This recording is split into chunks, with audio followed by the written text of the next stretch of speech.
Welcome back to What's Next. Today we are joined by a communication and strategy expert and also Chief Executive Officer at EK Strategy and Communications. Please welcome Esther Katz. Esther, I'm really glad you're here today.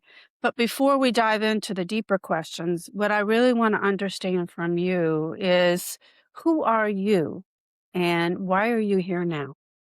Hi, Lori. Thank you for having me. It's a great pleasure to finally meet you in person, although online. And the question you just asked me is one of the most difficult questions to answer. When I work with clients in my coaching practice, that's usually part of the process is to uh, going through the process to be able to answer the question. But if Appreciate you that. if you want to know more about what I do is Uh, I um, I work as a head of marketing for an artificial intelligence company called Genesis Computing, and this is where my marketing practice is focused right now, is helping artificial intelligence companies strive in this very, very challenging market. Much And needed, much needed. yeah, marketing and sales are going through a very, very intense transition period now. Lots of things are changing, lots of uncertainty. And the other side of my work is executive coaching. I work with C level and VP level and business owners, helping them to work through the challenging of transition, change, advancement, opening new markets, whatever the new day can bring to somebody who is in charge of making decisions and also bears a lot of responsibility for other people. Here I come. I love it. You sound like me, Esther, having our hands in a few different I want pots. to be you, but You're tomorrow. I'm just kidding. Um, so let's talk a little bit about your leadership journey. You were kind of on the inside and kind of being not told what to do, but kind of executing what needed to be done. And then you took the bull by the horns and but courageous to step outside, and I believe I read that you own your own organization, correct? And correct. then, yeah, I mean, how did you do that? That takes a lot of courage. I have been independent for many, many years. I used to work for large global organizations. Um, and at some point of time, I realized that I think I am ripe and ready to go and explore. And I did it while being pretty young and having a lot of courage. A lot of that courage came from lacking knowledge. Innocent by bliss, that's okay. Right. That's alright. And that's how the journey started. And I find myself very comfortable in this role, collaborating rather than working for someone. And there's a real big distinction there, right? So working for someone versus collaborating, how did you get to there? I think collaborating versus working for someone is the paradigm of leadership we should be really considering, irrespective to the type of relationship on paper that we have with our team members, employees. Uh, frequently you see people saying, I work for this organization, but I also work for that person, my boss in this organization, right? And I feel like it's a bit outdated. It's the way we used to talk in the 80s and the 90s, and And things. earlier, believe it or not, in the 50s. I Exactly. mean, it's yeah, but yeah. I would think it was even more.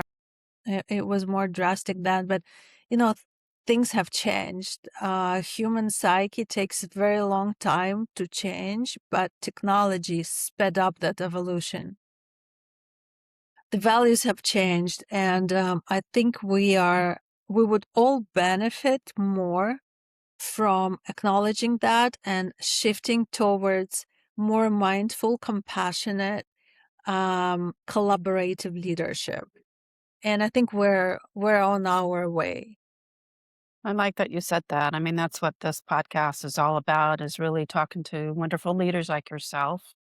You know, how did you get through the working inside to quote, being told what to do to having that collaborative spirit and mindset? Now, what do you think were some of the biggest challenges you have overcome, had to overcome to get to where you are today? You mean being independent versus being employed? Yeah. Yes. I think uncertainty is probably the number one challenge every business owner has to deal with. And acknowledging that uncertainty is not something that will ever change, it's a constant. It's part of the deal.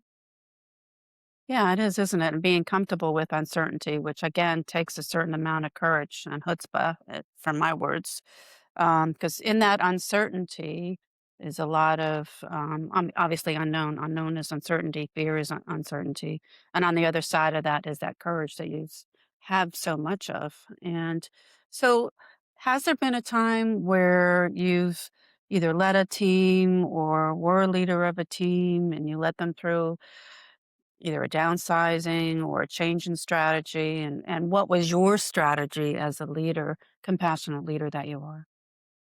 I think I think that, and I see it with my clients as well, is leaders are wired to communicate in a rational way. They believe, and I was one of them, that if you present information, right? If you present data, um, if you present an explanation or justification of a certain move that you're about to make, um, it will be well perceived. Well, unfortunately, neuroscience tells us it is that when people are under threat, real or perceived, the brain's threat detection system activates before the prefrontal cortex even gets involved. So logic comes online second. First, it's the instinct. And any beautifully reasoned message will not land in a nervous system that isn't ready to receive it. And it doesn't matter how good the words are. So building an emotional connection is something that we all as leaders often we misconceive, and we don't pay enough attention to it. I can't underline that and anchor it enough that the EQ, I think, level of most of our leaders is a lot lower than it should be. And it sounds like you're leading the way and raising the bar with neuroscience and understanding what the EQ pillars are, that compassion, that empathy, which are two different things, and that emotional connection that you talk about. You're right. We will not receive information unless we feel connected. That's very true. I love that. So, Sometimes I read those letters or those statements that leaders make when they have to make redundant 10-15% of their workforce, and they're so tone deaf. And I don't know who writes them and who approves them, but we need to start doing a better job, because it's just not a very good look for anyone. First of all, for the company. and so many companies are going through that. I mean, we've heard, I mean, you can see companies daily, 30,000, 10,000. I believe you've led a company through that type of challenge. What type of messaging did you actually portray or try to portray? Well, funnily enough, it was the acknowledgement of guilt and responsibility.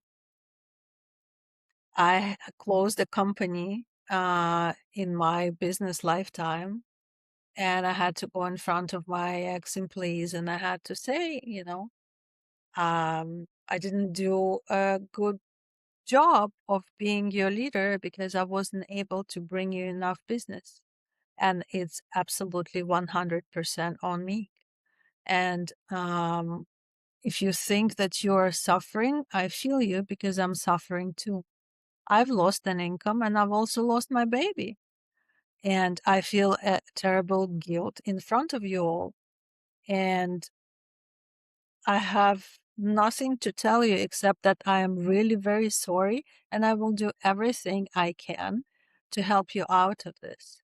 And I don't think it diminished me in any way. I couldn't stand going in front of them and lie or pretend this was the right thing to do. It wasn't. Nothing was right about that. Closing the business was not right. Me not doing a well and good enough job on, new business development, it was not the right thing to do. I made lots of mistakes, and it was time to come out clean, not just pretending I know it all, and you're just some sort of redundant material in my leadership pathway, because this is the look and feel I get from a lot of these statements. And I'm not saying my way of doing it would fit everyone and in every situation. But the book Radical Candor, How to Lead with Honesty, I think that's another attribute that is largely missing in modern leadership. Yeah, I mean, I've seen it, that transparency, the truth, the transparency. But you're connecting with your audience, your target audience, your employees, and being real with them.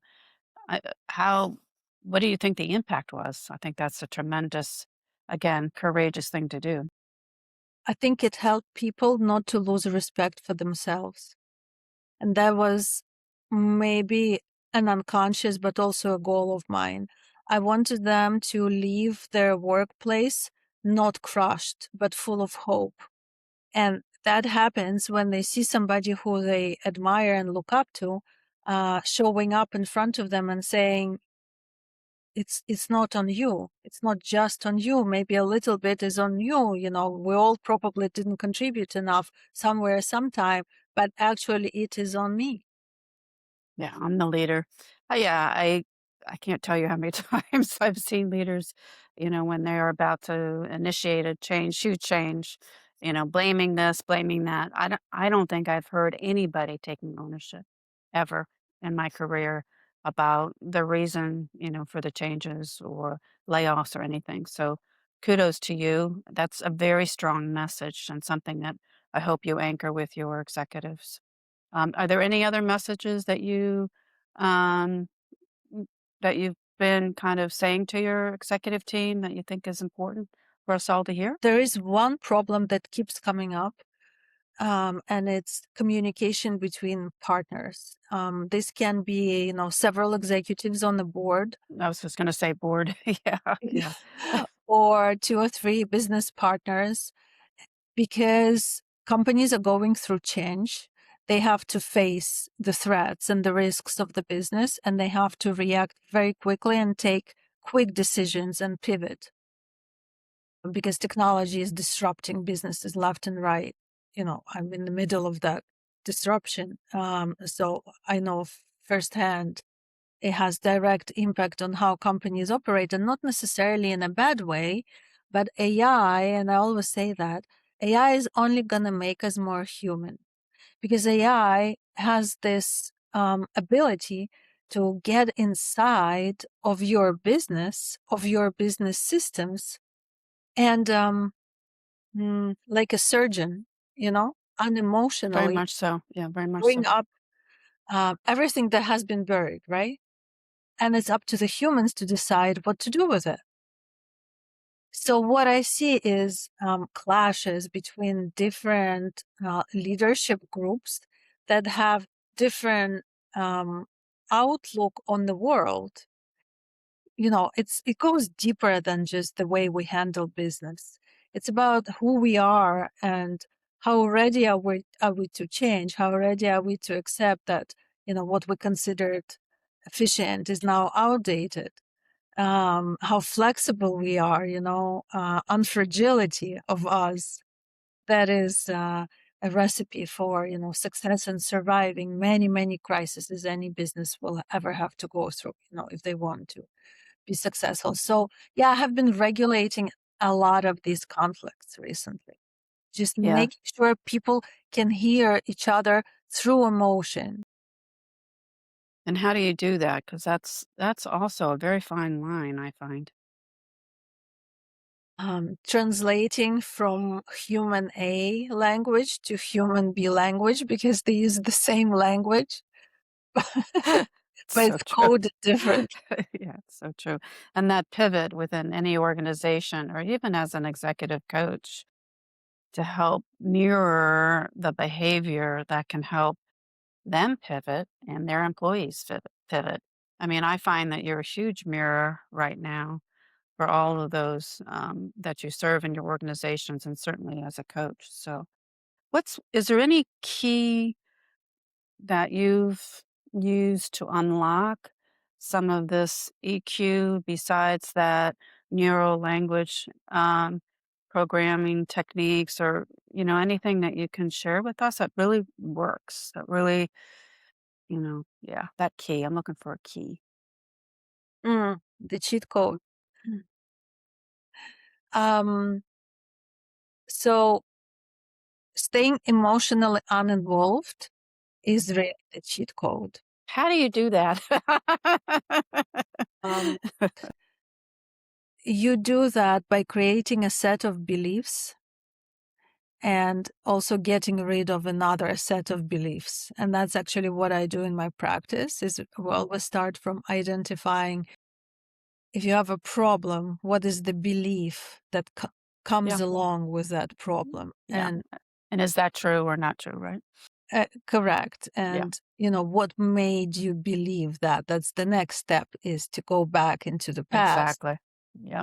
and to identify what happened that created that belief that is now driving your reactions. And then these reactions are driving your actions. And then these And actions lead you to facing the circumstances, right? and they drive your whole world. Yeah. No, I get it totally. No, it's very powerful work, and I'm glad you're doing that for us. That's really wonderful. Um, so we're almost out of time, believe it or not. Just a couple more minutes.